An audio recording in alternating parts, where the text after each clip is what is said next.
నమస్తే అండి. నమస్కారం గిరిరావు గారు. ఇప్పుడు మీరు చాలా ఉపాసన బాగా చేశారు. లలిత మీద కానీ బాగా అయ్యప్ప కానీ బాగా మీరు దాని దీక్ష ఉపాసన చేసిన వాళ్ళు కాబట్టి ఈ ఉపాసనలో లలిత ఉపాసనలో ఇప్పుడు జనరల్గా ఏంటంటే మన కామన్గా మనందరూ అనుకునేది ఏంటంటే ఈ లక్ష్మి అంటే ఐశ్వర్యకారకం అని, లలిత అంటే విజయానికి శక్తికి, మనం ఏదన్నా యుద్ధానికి వెళ్తున్నప్పుడు చాలా పవర్ఫుల్గా లలిత అమ్మవారికి పూజ చేసి వెళ్తే దిగ్విజయం ఆటోమేటిక్గా అంచుకు వస్తుంది అంటారు కదా. కానీ శాస్త్రంలో ఏంటంటే ఇక్కడ అష్టలక్ష్ములు ఉన్నాయి, ఇక్కడ ధైర్యలక్ష్మి ఉంది, ఇక్కడ విజయలక్ష్మి ఉంది. అట్లాగే లలిత అమ్మవారికి కూడా ఆవిడ కూడా ఐశ్వర్యకారకం అని చాలా మందికి తెలియదు. శ్రీచక్ర ఉపాసన చేస్తే బ్రహ్మాండమైన ఐశ్వర్యంతమైన వాళ్ళు చాలా మంది ఉన్నారు. అద్భుతం. కనుక ఏంటంటే దాన్ని ప్రజలకి తీసుకెళ్లాల్సిన అవసరం మీలాగా ఉపాసన చేసే వాళ్ళకి చాలా ఉంది. కాబట్టి లలితా సహస్రనామంలో ఉపాసనా పరంగా ఐశ్వర్యకార ధనప్రాప్తి కోసం మనం చేయాల్సిన ముఖ్యమైన విషయాల గురించి ఇప్పుడు చర్చించుకుంటే బాగుంటుంది నా ఉద్దేశం. మీరు మీ అనుభవంతో స్వానుభవంతో చాలా ఉంది కాబట్టి మీరు మంచి ఈ లలితలో ఐశ్వర్యకారకమైన విషయాలేంటి, మంత్రాలేంటి, వాటిని ఎలా చేస్తే బాగుంటుంది కొంచెం చర్చించండి. మన ఇద్దరం దాని మీద చర్చిద్దాం. తప్పకుండా అండి గిరిరావు గారు. లలితా సహస్రనామం అనేది ఒకానొక కాలంలో చదవాలంటే భయపడేవారు, ఒక లిమిటెడ్ సర్కిల్ చేసేవారు. ఇప్పుడు చక్కగా బ్రహ్మాండంగా లక్షలాది మంది చదువుతున్నారు. తర్వాత ఇంకోటి ఏంటంటే ఒక దురభిప్రాయం ఉండేది, ఏంటి ఆడవాళ్ళు మాత్రమే చదవాలేమో లలిత, మగవాళ్ళు చదవకూడదేమో అని. మా గురువు గారు రాజమండ్రిలో పురాణపండి రాధాకృష్ణమూర్తి గారు మాకు లలిత సహస్రనామం చెప్పడం, లలిత మంత్రం ఇవ్వడం ఇవన్నీ జరిగినప్పుడు అప్పుడు మగవాళ్ళు కూడా వచ్చేవారు, చూసేవాడిని నేను చేస్తూ. లలిత సహస్రం నేను మామూలుగా గురువుగారు బోధించారు, మనం చదివేస్తూ ఉండేవాళ్ళం. పౌర్ణమికి ఆయన పీఠంలో భాగవత మందిరం అని ఉందన్నమాట రాజమండ్రిలో. ఆయన భక్తులు వచ్చేవారు, అందరం కలిసి సామూహిక పారాయణ చేసేవాళ్ళం. పులిహార ఉండి పౌర్ణమికి అందరికీ భోజనాలు పెట్టేవాళ్ళం. ఈ విధంగా సాగితే బాగా. అయితే అప్పుడు ఏమైందంటే కొన్నాళ్ళకి నాకు తెలియకుండానే మనం అనుకున్న మనిషి మనకు ఎదురవుతున్నాడు. ఎవరినైతే కలవాలని వస్తుంది అనుకున్న పనులన్నీ అడ్డంకులు తొలగిపోయి మన పనులు అవడం గమనించాను. ఇదేమిట్రా బాబు ఇలా అయిపోతున్నాయి పనులు అనుకునేవాడిని. అయితే లలితా సహస్రనామం చేసినటువంటి వాళ్ళందరూ కూడా మీరు అన్నట్టుగా అష్టలక్ష్ములన్నీ కూడా లలితమ్మలోనే ఉంటాయి. ఎందువల్లంటే ఇచ్ఛాశక్తి, జ్ఞానశక్తి, క్రియాశక్తి మూడు కూడా లలితమ్మే. ఇచ్ఛాశక్తి ఆమె లలిత పార్వతి, జ్ఞానశక్తి మరి సరస్వతి, తర్వాత క్రియాశక్తి మహాలక్ష్మి. ముగ్గురు కలిసిందే మహాలక్ష్మి, మహాకాళి, కాళీ స్వరూపిణి, మహాసరస్వతి స్వరూపిణి అయినటువంటి లలితా పరమేశ్వరి. కాబట్టి లలితా పరాభట్టారిక మళ్ళీ మామూలుగా కాదనమాట, లలితా పరాభట్టారిక. అయితే ఈ లలితాదేవి బండాసురుడు అనేటటువంటి రాక్షసుడితో యుద్ధం చేస్తుంది. అంటే అల్టిమేటం అనమాట. దేవతల్లోకి ఎవర్రా అల్టిమేటం అంటే లలితా త్రిపుర సుందరి. దాన్నే షోడశి అంటాం మనము దశమహావిద్యల్లో. అలాగే ఈ యొక్క మహాలక్ష్మినేమో కమలాత్మిక అంటాం దశమహావిద్యల్లో, తాంత్రిక దేవతలు అక్కడ. ఇక్కడికి వచ్చేసరికి రాక్షసుల్లోకెల్లా మనం రావణాసురుడు చాలా గట్టోడు అనుకుంటాం. కృష్ణుడు చంపినటువంటి జరాసంధుడు, ఈ భీముడి చేత చంపించిన జరాసంధుడు ఇలా గట్టోళ్ళేమో అనుకుంటాం. వీళ్ళందరికంటే కూడా గట్టోళ్ళు అయినటువంటి రాక్షసుడు ఒకడు ఉన్నాడండి, వాడే భండాసురుడు. వాడు ఎంత గొప్పవాడంటే రాక్షసుడు ఎప్పుడో చచ్చిపోయిన రావణాసురుడిని, ఎప్పుడో చచ్చిపోయిన ఇంద్రజిత్తుని, ఈ జరాసంధుడిని అందరినీ పుట్టించేస్తాడు. విష్ణుమూర్తి కష్టపడి 10 అవతారాలు ఎత్తి 10 జన్మల్లో 10 దశావతారాలు 10 యుగాలలో ఎత్తి ఆయన అంతా కష్టపడితే వీడు బండాసురుడు మొత్తం అందరినీ జాగృతం చేసేస్తాడు. ఓహో శబాస్రా అంటది అమ్మవారు. అక్కడ అమ్మవారి లలితా సహస్రనామ మంత్రాల్లో ఒకటి ఉంటుందండి, కరాంగుళి నఖోత్పన్న నారాయణ దశాకృతి. అమ్మవారికి ఎంతసేపు అండి ఇలా చెయ్య, కర అంటే చెయ్యి, కర అంగుళి వేళ్ళు, నఖ గోళ్ళు, వేళకున్న గోళ్ళని ఇలా విదిలించింది. ఉత్పన్న పుట్టేసిని, నారాయణ శ్రీమన్నారాయణమూర్తి యొక్క 10 ఆకృతి అవతారాలు. ఆ విధంగా ఆ 10 అవతారాలు రాముడు కృష్ణుడు వీళ్ళందరూ పుట్టేశారు. ఈ శ్రీ మహావిష్ణువు ఎత్తిన అవతారాలు ఆ బండాసురుడు సృష్టించిన రాక్షసుల్ని. రామావతారంలో రాముడిని మళ్ళీ చంపాడు. అంటే మళ్ళీ ఈ అన్ని రాక్షసులను చంపేశారు కదా. అంటే రామాయణం చాలా మందికి డౌట్ ఉందండి, రామాయణం ఒకసారి జరుగుద్దేమో, ఈ కృష్ణుడు ఒకసారి జరుగుద్దేమో అలా జరుగుతుంది. కాబట్టి అక్కడ ఇదే ఎగ్జాంపుల్ అనమాట. సో ఈ లలిత అమ్మవారిని కొంతమంది అండి ఉపదేశం లేకుండా చేసుకోకూడదు అని అంటారు. నిజమే అది. ఎందువల్లంటే ఉపదేశం అంటే ఎవరో నిమిత్త మాత్రంగా పెట్టుకోవాలి, ఎవరో గురువు గారి చేత చెప్పించుకుంటే చాలు. మరి వాళ్ళకి చెప్తే ఈ డైరెక్ట్ ఆదిశంకరాచార్యుల వారికి చెందుతుంది, గురు పరంపరకి చెందుతుంది. అయితే నాకు తెలియక గురుడు గట్టోడేమో, గురు గట్టోడు ఉండాలేమో, మంచి స్ట్రాంగ్ పర్సనాలిటీ. అంటే స్ట్రాంగ్ అనేది దేంట్లో పోలుస్తాం మనకు తెలియదు కదా.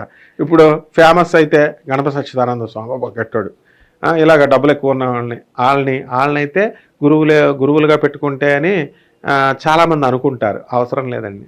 ఏ పేదవాడైనా, చదువున్నా చదువు లేకపోయినా, మామూలు మనిషి అయినా, ఎవరైనా సత్ప్రవర్తన ఉండాలి గురువుకి. మంచి చక్కటి శిష్యుడి మీద వాత్సల్యం, లోక కళ్యాణం కోసం చేయడం, ఈ యొక్క శాస్త్రాల మీద పట్టు, ఆ తర్వాత అనుష్ఠానం మంత్రశాస్త్రంలో ప్రయోగించడము, దాన్ని ఉపసంహరించడం, ఇలాంటివన్నీ కూడా ఉంటే బాగుంటుంది. అలాంటి గురువు చేత చెప్పించుకొని మనం సాధన స్టార్ట్ చేసేస్తే మనకి రిజల్ట్స్ ఆటోమేటిక్గా వచ్చేస్తాయి. ఇక మనిషికి ఏముంటాయండి మామూలుగా జనరల్గా సమస్యలు, ఆర్థిక ఇబ్బందులు మెయిన్ పాపం. ఈ ఆర్థిక ఇబ్బందులకి అమ్మవారు ఏం చెప్పారు, పాయసాన్న ప్రియా త్వక్స్థా పశులోక భయంకరి అంటే నైవేద్యం పెట్టేటప్పుడు ఇప్పుడు లలితా శాస్త్ర బ్యాచీలు అయిపోయినాయండి. ఇప్పుడు ఎంతోమంది చేసేస్తున్నారు సామూహిక పారాయణాలు. 9 రకాల నైవేద్యాలు అంటారు, 9 రకాల పువ్వులు అంటారు, 9 రకాల. ఒక ఆవిడైతే ఏకంగా మేము పురుహూతిక అమ్మవారు పిఠాపురం గుడికి వెళ్ళాం. అక్కడ స్రవంతి అని ఒక అమ్మాయి ఉంది. ఆ అమ్మాయి మొత్తం ఈ పూజ పెట్టి 9 రోజులు అరటిపళ్ళు గెల కొనుక్కొచ్చేసారు వాళ్ళు. 9 ఫలాలంటే 9 రంగుల జాకెట్లు వేస్తుంటే ఆ లలితా శాస్త్రం బ్యాచ్ ఏం చేసింది, 9 రకాల చీరలు పెట్టేయండి మాకు, వాళ్ళకివ్వడానికే అని పెట్టేశారు. మొత్తం మీద ఈ విధంగా అప్పుడు భయం వేస్తుంది, అమ్మో ఎంత డబ్బుతో కూడుకున్నదేమో ఈ పూజ అని. అవసరం లేదండి, పాయసాన్నం పెడితే సరిపోతుంది. లేదా మీరు అన్నట్టు ఇందాక చిత్రాన్నం, పులిహార లేదా దద్దోజనం ఏదో ఒకటి, మనం పండో ఫలమో ఏదో ఒకటి సరిపోతుంది. ఇది ఫస్ట్ డౌట్. గురువు ఉపదేశానికి ఎవరి చేతన్నా చేసుకోవచ్చు. రెండోది నైవేద్యాల ఆర్భాటం అవసరం లేదు. ఇకపోతే ఏ సమయాల్లో చేయాలి, దీనికి మాత్రం బ్రహ్మముహూర్తంలో చేస్తే ఎక్కువ ఫలితం వస్తుంది మనకి. మరి మీకు తెలియదే ఉంది, బ్రహ్మముహూర్తంలో చేస్తే ఎంత బాగుంటుందో. మీరు బ్రహ్మముహూర్తం యొక్క విలువ మన ప్రేక్షకులకు చెప్పండి, మీరు కూడా మాట్లాడాలి కదా, మీ మాటల కోసం వెయిట్ చేస్తుంటారు. బ్రహ్మ యొక్క ముహూర్తం అనేది మాట, అది ఉన్న వాటిలో శ్రేష్టమైనది ప్రాథమికంగా ఉండేది. ఇప్పుడు మనం ఋషిస్థానం అని, దేవస్థానం అని, మానవ స్థానం అని ఎలా అయితే వివరిస్తామో, బ్రహ్మీ ముహూర్తం అనేది ఏంటంటే బ్రహ్మవర్చస్సు పెరగాలని, బ్రహ్మ కోసం. ఇప్పుడు మనకి తూర్పు ముఖంగాను ఇష్టి అని చేస్తాం, క్షేమ స్థైర్య విజయ అభయ ఆయురారోగ్య ఐశ్వర్య. ఉత్తర ముఖంగా కూర్చొని చేసేది పారమార్థికంగా చేస్తాం, అంటే మనకి ఇవన్నీ వద్దు, మోక్షకారకంగా చేయమని. వీళ్ళందరూ కూడా ఏంటంటే బ్రహ్మీ ముహూర్తంలో 3 గంటలకే లేచి స్నానం చేసే వాళ్ళందరూ పరమ గురువులు. అంటే మనకి సంధ్యావందనంలో కూడా మనం చెప్పేటప్పుడు అంటే మనం వచ్చింది మొత్తం అర్చిస్తాం, లోక కళ్యాణార్థం చేసే సంధ్యావందనం కాబట్టి ఎవరి సంధ్యావందనాన్ని మనం ఆపకూడదు, వాళ్ళని చేసుకొని ఇవ్వాలి ఆ టయానికి. అలా ఏంటంటే పారమార్థికమైన జీవితం గెలవడం బ్రహ్మముహూర్తం. ఇంకా లౌకికంగా మాట్లాడితే తనికెళ్ళ భరణి గారు అని ఒక ఉపన్యాసం చెప్పారు, చాలా పచ్చి నిజం అనమాట. చాలామంది నాకు టైం దొరకట్లేదండి, ఇవన్నీ ఎక్కడ చేస్తానండి, ఇవన్నీ చేయడానికి టైం దొరకలేదంటారు. మీరు ఈ 8ంటికి 9ంటికి లేచే వాళ్ళందరూ, గబగబా లేచి మొహాలు కడుకుని ఆఫీసులు పరిగెట్టే వాళ్ళందరూ, తెల్లవారుజాము 4ంటికి లేచి మీరు ఒక అరగంట 40 నిమిషాలు అనుష్ఠానం చేసుకుంటే అలా ఉచితంగా 3-4 గంటలు వచ్చేస్తుంది. మీరు ఎప్పుడైనా సరే 8 గంటలు లేచేవాళ్ళు 4:30కి లేచి పండగనో పురాణమనో శుభ్రంగా ఒక అరగంట పూజ చేసుకుంటారు. తర్వాత అప్పనంగా 4 గంటలు మీ చేతిలో ఉండిపోతాయి. నిజంగా 4 గంటలు ఎంత చేయొచ్చు? సీక్రెట్ మీరు కనిపెట్టేశారు. అందుకే మన ఇద్దరు మీ అక్కగారి ఇంట్లో పడుకున్నప్పుడు పొద్దున్న తెల్లవారుజామున లేచిపోయి మీరు అనుష్ఠానం చేసేసారు. అలాగే సాయంకాలం 6 గంటలకు చేసేసారు మీరు. అందుకే మీ ముఖంలో బ్రహ్మవర్చి వచ్చేసింది, డ్రీమ్ బాయ్ అయిపోయారు, హీరో అయిపోయారు మీరు. ఎవరైనా సరే మీరు ఇరు సంధ్యలు చేస్తూ, మీరు గనక సంధ్యావందన పర్ఫెక్ట్గా గాయత్రి ఉపాసన చేస్తున్న ఎవరికైనా సరే, అంటే ఒక్కొక్కళ్ళకి ఒక్కొక్క మంత్రోపదేశం ఉన్నప్పుడు ఏంటంటే వాళ్ళకి ఇచ్చినటువంటి మంత్రాన్ని సిస్టమేటిక్గా ద్విసంధ్యల్లో చేసుకున్న ఎవరికైనా సరే బ్రహ్మవర్చస్సు వస్తుంది. అందుకనే చెప్పింది మనకి ఇవి కుల వ్యవస్థ అనేది ఏంటంటే మనకేదో టీసీ వచ్చి క్యాస్ట్ ఫీలింగు, లేకపోతే రిజర్వేషన్లు వచ్చిన తర్వాత ఇవన్నీ అప్లికేషన్లో కంపల్సరీ రాయాలని పెట్టిన తర్వాత ఇవి వచ్చినాయి తప్పితే, మాకు బ్రహ్మవర్చస్సు కలిగినటువంటి వాళ్ళు ఎవరూ కూడా, ఇప్పుడు మీకు దశావతారాలు వచ్చినాయి, దశావతారాల్లో ఎంతమంది బ్రాహ్మలు ఉన్నారండి? బ్రాహ్మలే మనం ఇవన్నీ రాసుకుంటే బ్రాహ్మడైనండి రావణాసురుణ్ణి విలన్గా చూపించంగా. అవును, కరెక్ట్. క్షత్రియుడైనట్టు ఇన్ని పెట్టాం కదా, వ్యాసుల వారిని తీసుకొచ్చి బ్రహ్మవర్చస్సుగా నమస్కారం పెట్టంగా మేమంతా, విశ్వామిత్రి నమస్కారం పెట్టాం కదా. ఏం పాయింట్ చెప్పారు గిరిరావు గారు. వీళ్ళు ఎవరికి వాల్మీకి మేమందరం నమస్కారం పెట్టాం కదా. అద్భుతం. క్యాస్ట్ని గురించి గౌరవించడం కాదు, విద్వత్తుని గురించి గౌరవించాలి. గట్టిగా మాట్లాడితే వాడు బ్రాహ్మణ కులం పుట్టి మందు కొట్టి మటన్ తిని సీటు తాగుతూ రోడ్డు పక్కన పడుకోతుంటే వాడికి నమస్కారం పెడతామా? అంతే కదా. అసలు ఇంక పచ్చిగా మాట్లాడాలంటే బ్రహ్మ వర్చస్సు అంటే వర్చస్సు ఎవరికి ఉంటుందో వాళ్ళ బ్రాహ్మలు. అవును. ఇప్పుడు చాలామంది ఏంటంటే ఈ కమ్యూనల్గా వెళ్ళిపోయి మాకెవరు గౌరవించట్లేదండి అంటారు. ఇప్పటికీ కూడా బ్రాహ్మణ ధర్మాలని అంటే ధర్మార్థ కామమోక్షాలను సక్రమంగా ఉపయోగిస్తున్న వాళ్ళని ధర్మ ప్రకారం ఇప్పటికీ చాలామంది మాకు రాజా రామ్మోహన్ రాయ్ లాంటి అభ్యవాది కనబడుతున్నారు గురుగారు. ఏంటండి ఇప్పుడు ఈ కందుకూరు వీరేశలింగం ఎవరు? మా ఊరైనా కమ్యూనల్గా ఈయనే కదా. రామానుజాచార్య ఎవరు? ఈయన కదా, రేషనలిస్టే కదా. శంకరాచార్య గారు చండాలుల్లో కూడా నమస్కారం పెట్టి ఈయనలో కూడా విద్వత్తు ఉందని నేను జరగనా ఆయన లేకపోతే లోపల ఉన్నవాడిని జరగమంటున్నాం అంటే గుర్తించిన వాడు. ఇక్కడ ఎక్కడ మేము ఫీలింగ్ ఎక్కడ చేయలేదు. కరెక్ట్.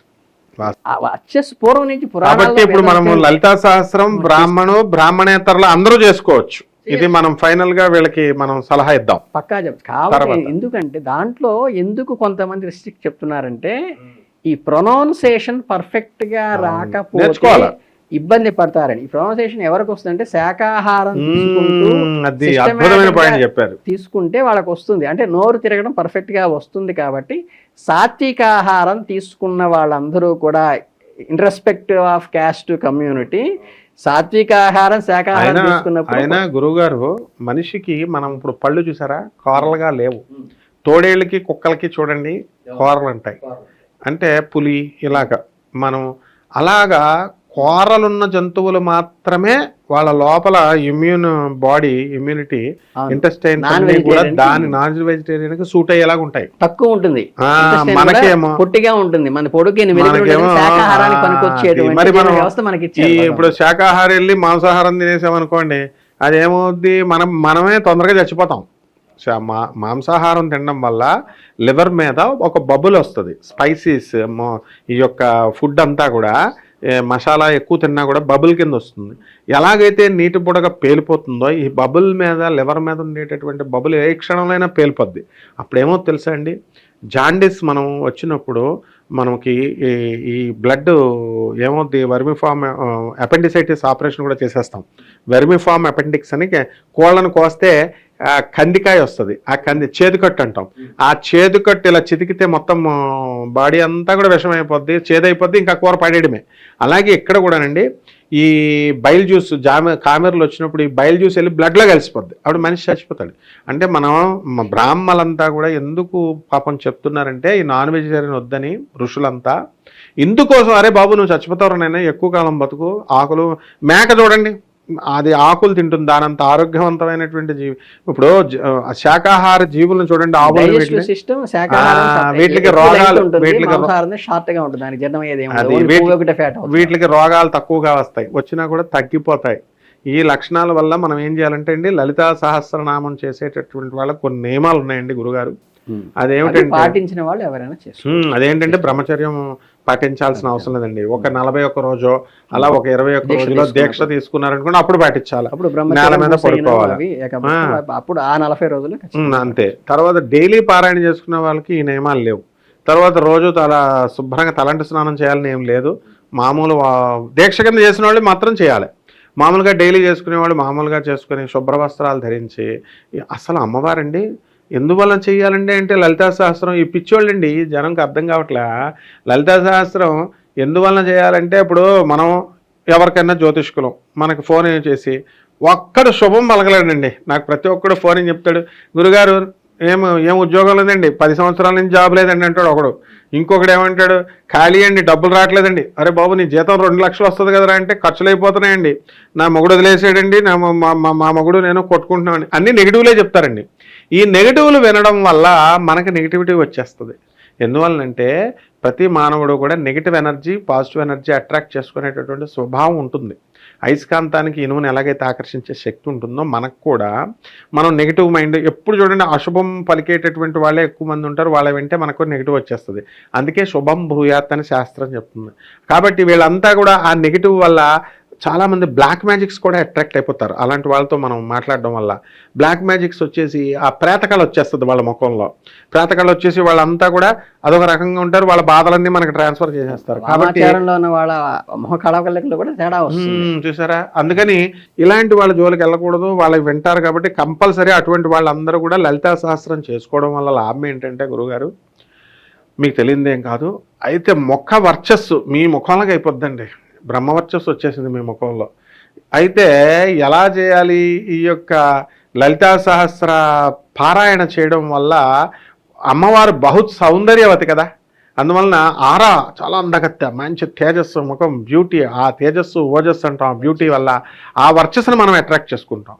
అట్రాక్ట్ చేసుకోవడం వల్ల మనలో ఉన్నటువంటి నెగిటివిటీని అంతటినీ కూడా బయటికి ఖాళీ చేసి, ఇప్పుడు ఒక కుళాయి ఉందండి, ఒక బాటిల్ ఉంది, ఫ్రెష్ వాటర్ పడుతుంటే ఆ పాత వాటర్ ఎలాగైతే కొట్టేసుకొని వెళ్ళిపోతూ మిగతా వాటర్ ఉంటుందో ఆ విధంగా ఈ యొక్క కొత్త తేజస్సు, సకారాత్మక శక్తి, నకారాత్మక శక్తిని పంపించే ఇది అసలు రహస్యం. వల్ల తేజస్సు